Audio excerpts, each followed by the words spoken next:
William Sitwell. Just admit it, musicals are crap. The stories are hastily written, you get about one good tune for every dozen, and they cost an absolute fortune. The posters keep leaping out at me, like it's personal. Vanessa Williams, the U.S. singer and actress, is set to play fashion boss Miranda Priestley in a musical version of The Devil Wears Prada. First a book by Lauren Weisberger, then a movie starring Meryl Streep, and now a musical with tunes by Sir Elton John. And those posters are everywhere, specifically this week, from Somerset to Sussex, Dorking to Victoria.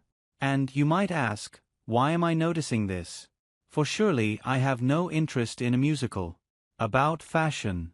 But then, because it's just ourselves, you and I, in this hushed confessional, let me tell you a little, dirty secret. I like musicals. A lot. I especially love The Sound of Music and even more particularly, Annie. I go crazy for my favorite things. I'm obsessed with Tomorrow. So, of course, I also love I Dreamed a Dream, from Les Mis, and I'm a sucker for some of those jukebox musicals, especially Mamma Mia. Furthermore, I'll admit I like a bit of Barbra Streisand, or rather a very great deal of stuff like Evergreen, Guilty and Woman in Love.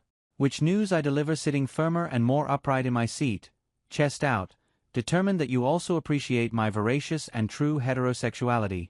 Hence The Devil Wears Prada catching my attention, tempting me in to sample the genius of Sir Elton, who, I gather, has an extraordinarily gifted work method by which, studio and piano booked, he is given the lyrics and knocks out a complete song in around 20 minutes. Except that, as I consider this more deeply, I realize that I'm kidding myself. In truth, I like the songs from musicals, or rather some of the songs from some musicals. Because, let's face it, most musicals draw you in on the strength of a song, or maybe two. The stories, or book as they call it in musical theater, are weak, though not as weak and absurd as in opera, and feel hastily written. As a member of the audience, you also have to tolerate that half-spoken, half-sung gurgle that occurs when someone stops talking and thinks it's time they sang a song.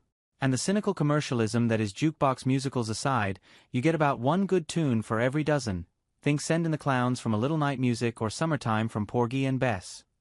Plus, in some musicals they have tap dancing, which is almost as offensive as Morris dancing. They also cost an absolute fortune, which means that, far from being jewels in our cultural crown, they are, as Gerald Ratner described his gems over 30 years ago, quite frankly total crap.